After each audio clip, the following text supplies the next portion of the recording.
they need? If not, I'll take a motion to approve the minutes. A motion from Martins, is there a second? Second by Lukens.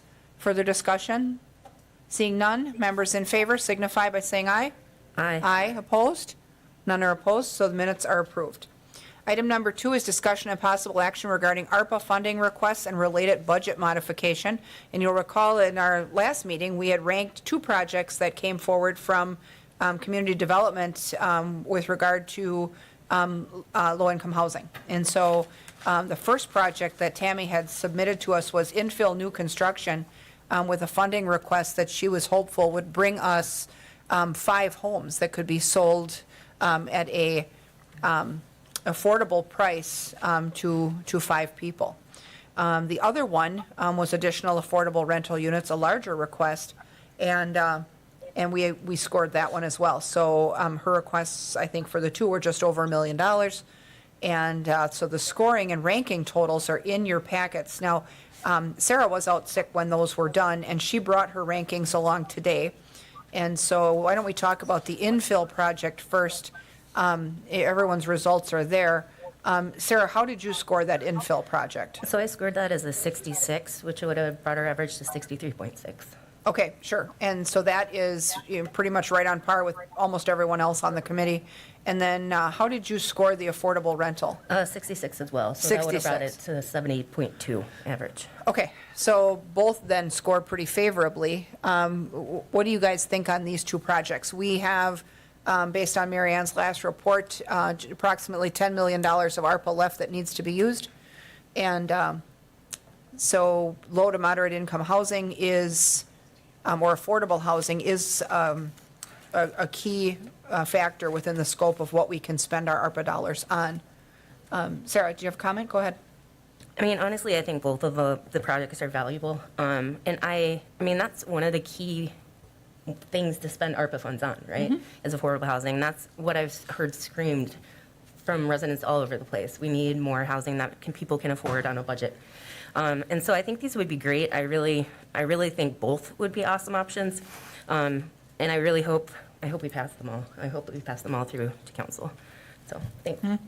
That, and we'd also, at our last meeting, we had a request to bring back and pass through again the homebuyer education, counseling, and closing assistance incentives, which would perhaps move people out of situations where they're renting and into home ownership, but then certainly take advantage of the HUD training certification that the city has, where they're basically the only counseling agency in the area. So we weren't confident that sending that back to the council unmodified would necessarily pass, but we also didn't see any necessary modifications to it. So it's here tonight too. So if you would opt to move all 3 of those forward, they would go to the next council meeting then. Carol, with a comment, and then Sarah. So the ARPA funds, you said the 10 million, so just to clarify, so is that, as far as the water, I know we've been, wanting to keep track. So is that including or outside of that? Do we know? Do we have any estimates or no? With the gap, you mean, for the granulated carbon solution? We were waiting to hear a little more from the Water Commission about what their gap actually is, because they were applying for state and federal dollars. But I don't know if, Eric, do you have an update on what that gap could possibly be? We wanted to kind of put a pin in an amount that we make sure we don't allocate in case it's necessary, but I thought it was well under that. Was it 4 or 5? Yeah, right now we don't really know. We did receive some funding through Baldwin's office, I think about 1.7 million. Our project is 17 million. There's 2 other pots of money, the emerging contaminants as well as a forgivable loan through the general safe drinking water loan. So, and we don't know those yet. Our goal would be to try to get to 50% of the cost of the project through grants. So, yeah, that would leave about 8.5 million. Okay. Thank you. Yep, and then at that point, I think we'd have to make a decision, or at least the utility would have to make a decision as to whether or not they were going to borrow funding, or borrow at least some funding for that, and then take a look at what the ratepayer impact would be. But, if if we wanted to, as a committee, I guess, just mentally keep in our mind that we may want to put a pin in a sum of money, you know, and if they don't need it all, you know, I think that we're still in safe territory if we push these three through. And I would agree with Alder Watson that, you know, we need, affordable housing is important and it's needed and it's been said repeatedly. So I also agree with you that I hope that these go Yeah. through. Her task force also revealed the exact same needs. So, did you have an added comment, Sarah? Yeah, I wondered, like, do you think there's any other way to make that home buyer education more attractive to council? Because I know it doesn't maybe touch as many lives as, you know, as we may like, but I mean, rents are more expensive than mortgages. So if we can move people into the home buying, that makes them stay here, which is what we want. Well, true, and then that also perhaps frees up other rental units for people who need them. So, you know, there's something to be said for economies of scale, but I think also, you know, when the result is that impactful, you know, it may be worth the investment, especially since it's a small amount of money. That was the discussion we had in here, was that it was a fairly small amount for, you know, a decent-sized impact. So, Michael?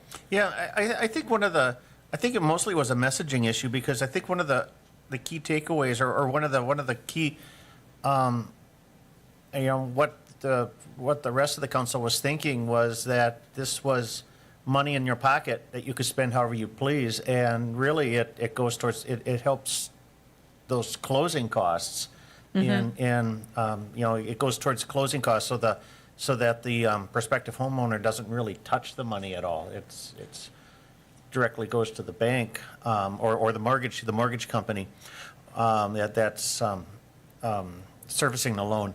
So, you know, I think that was part of the problem, and I think the other part of the problem is that I lost my train of thought.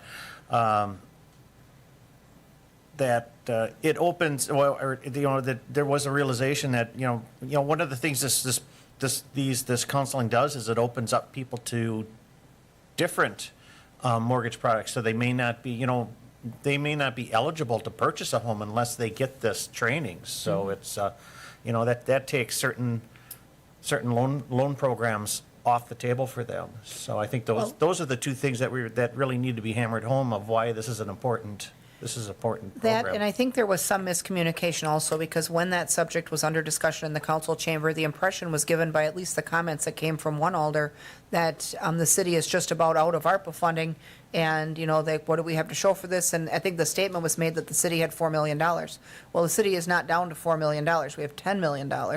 You know, and I think that's an important clarification, because I think that may then have swayed some people's decision that they need to really, you know, aggressively pull back, thinking they're running out of funding, and, you know, realizing that, you know, they're looking for those different projects. So The only reason why we may be only down to to whatever amount is because we want to hold a little bit back for the water, but there still is enough breathing room for all three of these programs. Correct.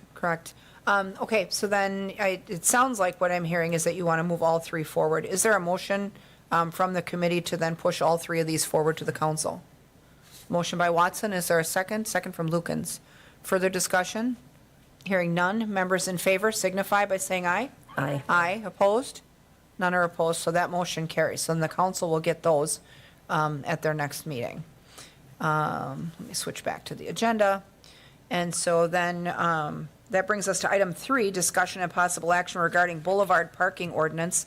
This one actually is an amendment to the fee schedule to increase the fee or the fine for parking in the wrong spot. So it's not that we're regulating parking, but we're regulating how much people pay when they do it wrong. So, Sarah.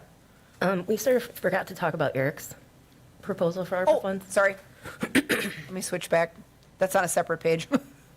Yep, so we've got, okay, we'll go back. And so back to the ARPA here, our ARPA subject matter, item number 2. We do also have a new request from Department of Public Works for what looks like $200,000 of ARPA funding to push through some additional lead service line replacements. And you'll recall, every year we request an allocation from the DNR to do a bunch of these. And how many you do is kind of based on how much work you can accomplish in a season. But this sounds like if they have a little extra money, we can get a few more done. So welcome. Hi, thank you. So since 2016, we've been getting grant funding from the DNR every year to replace lead service lines. It started out very slow, homeowners. We had very little, very few of them actually took advantage of it. These past 2 years, it's been increasing. Kind of what we've heard is that everybody's talking about potential of a mandatory replacement ordinance coming with the new lead and copper rules and the lead service line replacement plan that'll be coming through the commission over the next few months. And so this year we've had probably our highest year, and we had 577,000 this year, which allowed us to replace a little over 100 lead service lines on the private side. We have more demand this year, and we have requested additional 200,000 from the DNR, but they will not know if that funding is available until late this year, after the construction season, probably November. And so for us to keep moving forward, I'm hoping to fill that gap with 200,000 of ARPA funds. And if the DNR comes through with additional money, we would come back and those monies would be returned. We wouldn't need to use those. Okay. So, Then we could reallocate that ARPA to another purpose or to more Right. lead lines, depending on where you're at with demand going forward as well. So, whether we reimburse the fund and use it for something else or just do twice as many, I guess is something Yeah. we could talk about then if we get the award. Sarah? So it is possible to reimburse it if grant monies do come through. If they don't use it, we can reallocate it to another purpose, Yep. as long as we're within the spend down window. yep. So Carol, go ahead.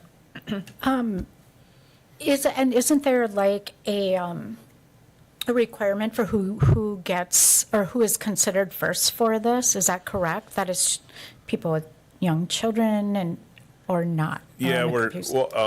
citywide, we're setting up that through our lead service line replacement plan, like high priority areas and residents. Right now, the commission has set up priorities for every year we go through. So those that are on reconstruction projects, they would get priority. Previous construction projects, obviously any licensed daycares and things we look at to make sure that they are, have no lead going into the facilities. But yeah, so I think probably in October, November, we should have a lead service line replacement plan that will outline priority areas within the city as we move forward. Yeah. And I think it should be noted too, starting next year, the DNR unfortunately is going to a 49% forgivable loan, and the rest is actually loan. So depending on the amount of funding and stuff they have, there might be a lot less grant funds to come through. Well, and I think just with the age of the housing stock in the city's core, I think we determined a while back that the brunt of our lead line replacement that needs work or that is eligible or should be done is actually largely in census tracts that ARPA applies to, That's correct. right? yeah. So, I mean, as the city has grown and construction's kind of branched out, the new stuff hasn't been built with that. So, Yeah. I think that kind of gets to the core purpose of ARPA as well, is to work in census tracts where people are disproportionately impacted. Michael? Yeah, so I guess my question is, so of the 577,000, that that money's pretty much been allocated. There's been enough, it's used up. There's been enough of homeowners that have requested the lead lateral Correct. replacement. Yes. Okay. Because it's approximately, I think it's an approximately a $4,000 grant, isn't it? Or Up to 6,000 Up to for those 6,000. that are not on a reconstruction project. okay. Yep. Okay. Yeah. But that doesn't cover the whole cost of the replacement, because I'm assuming it's a lot more to replace the lead line, the lead lines, because our neighbor did that this summer, and I can't imagine $6,000 covers that. So is there a way to, is that capped by the state? How No, much? Okay. that was determined by the commission. Okay. Yeah, to try to extend those funds. I mean, we've had services that were about 3,000, and we've had some that have been $12,000 to replace. Does it Just- depend on the length of the run? Like- It does, and then if it runs under the driveway, concrete replacement, everything else that goes along with it. If it's under porches, it just really depends on the condition or the situation Okay. that is there, yeah. He must have had a troublesome replacement then, because, Yeah, there are some that get very expensive, yeah. 'cause it looked, that was quite an ordeal, so, okay. Okay, so then anybody else have questions for Eric on go ahead, Carol.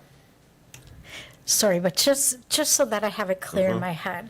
So the homes that had it done so far, using the money, the 577,000, so they weren't all necessarily on streets that were being redone. That's correct. But that's a priority. Right. If people on those streets want it, then that's considered priority. Is that correct? Yes, so at the beginning of the year, those are the letters we send out first for Okay. those individuals on those reconstruction projects.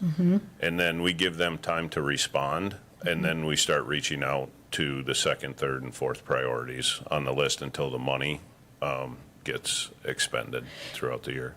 Okay, so then who are the second, third, and fourth priorities? Like, are those people with, I thought I heard you say that at a meeting, so is it like, Yeah, so I don't have them all, but first is obviously Yeah. reconstruction projects. Second would be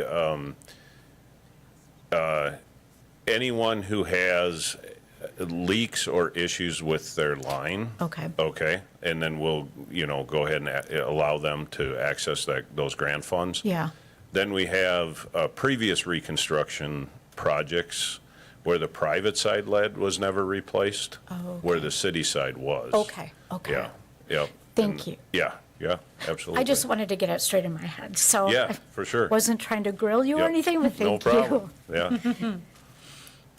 Okay, so anybody else have questions for Eric on that item? If not, so this is a project, we haven't ranked and scored this one yet, though, so to use a consistent process, we would rank this project for our next meeting, and then make a decision on it at that point. So, you guys are good with going ahead and ranking and scoring it, we'll ask Marianne and Emily to send us the electronic score sheet, and we'll fill those out prior to the next meeting, so we can talk about it then, so, perfect. Thank you. All right, thank you. All right. Switch back to the agenda. Okay. Now we're up to the Boulevard Parking Ordinance. So this increases the fine for that from $10 to $20, which is a simple change to the fee schedule. Does anyone have any questions on that at all? If not, is there a motion to approve it? Motion by Watson, is there a second? Second by Martins. Further discussion? I guess I have one question. ahead. What's necessitating you're raising it from $10 to $20? Is there a particular reason, or are we just bringing it in line with the other forfeitures or parking-related forfeitures? Because I know we've had some others come in the past that were increased to $20. I don't know, the letter that we got in the packet from Lieutenant Buckner says that the requested increase will align with penalties assigned to the majority of the city's other Restrictions. codified parking, yes. Yep, okay, I So see this it one here. must be unnecessarily cheap compared to the others? Or maybe didn't get done when the others got bumped up, maybe? Because we Okay. did a fee schedule amendment a few years ago that brought up some of that, so this one Yeah. must not have happened then, so. Well, back in the spring, we did one too with overnight parking of trailers and Yeah. other vehicles or something. Yeah, so it sounds like this one would bring us some parity. Okay. Okay, and so with a motion and a second on the floor, then, members in favor signify by saying aye. Aye. Aye, opposed? None are opposed, that motion carries. Item number 4 is discussion and possible action regarding a budget modification for WDNR Railroad Corridor Riverside Park disposal and delineation. And you'll see in your packet, we've got some materials from staff and from REI about the remediation that's necessary at Riverside Park, which is something we've been grappling with for a number of years. It looks like the cost to remediate that situation is $28,600, and there's some funding available in the environmental fund still to cover it with I think that the public that's been concerned about Riverside Park would be excited to see some closure brought to the situation. And, for us to fund it without levy dollars is helpful. So go ahead, Sarah. And that's the it's a fixed amount, like it's not like getting Let's bring up Eric. He's been working Oh. on it since it started. I meant the fund itself. That's that pot of money that we use for That's the environment. same one. I think that's the Holtz-Krause Fund, isn't Okay. it, that environmental fund? Yeah, that's typically, yeah, Yeah. that's what that Okay. fund was initially. And since it's a set. one-time cost, it makes sense to One-time pull it cost, from so the that. money doesn't ever come back to that fund, but it's also not tax dollars, so. Right. So, yeah, so initially, this was going to be part of the remediation plan. But after talking to Matt over at REI, we thought there might potentially be a high risk of a change order if we didn't have this information before we actually did the remediation. So we thought it would be in the city's best interest to try to detail out for the DNR and delineate those areas. And then less risk of us for change orders and additional costs. And once we have this information from the site, we'll be bidding this out for, hopefully we can get contractors in yet this fall. Okay. To take care of the remediation. So Nice. there'll be another cost coming. So there would likely be a solution before everything freezes. Yes, deal. that's our goal. Sarah? Silly question, what's a change order? So in a contract, typically we'll bid out construction work, and then if there's unforeseen conditions that the contractor would be allowed underneath the contract, then we issue a change order to increase the cost due to increased scope of services. Yeah. So But if this keeps us from that creep. it will that help, I happens. think. Yeah. Change order, I Yeah. think sometimes you can find out that your projects at the end cost way more than you expected if you have too many of those, Right. so. Yeah. Does anyone else have questions for Eric on this proposal for Riverside? If not, is there a motion to approve it? Motion by Watson, is there a second? Second by Martins. Further discussion? Seeing none, members in favor signify by saying aye. Aye. Aye. Opposed? None are opposed. That item carries. Item number 6 is a closed session item. We will not have open session action on that item tonight because we will certainly not be ready to. So if someone would like to read the closed session item number 5, my expectation is that the committee would adjourn in closed session and end the meeting there without action. So go ahead, Michael. Thank Okay. you. I make a motion that we go into closed session pursuant to section 19.85 sub 1 sub E of the Wisconsin State Statutes for deliberating or negotiating the purchasing of public properties, the investing of public funds, or conducting other specified public business whenever competitive or bargaining reasons require a closed session for the purpose of considering the following: discussions of committee recommendation regarding upcoming negotiations, city employee union contracts with Wausau Firefighters Association, Local 415, Wausau Professional Police Association. Okay, is there a second for Mike's motion? Second by Watson, and we'll do a roll call vote. Martins? Aye. Lukens? Aye. Watson? Aye. I'll vote aye as well. We'll convene in the Maple Room, and then the committee, like I said, will adjourn in closed session, and then Common Council will start in this chamber at 6:30. So, thank you, everyone.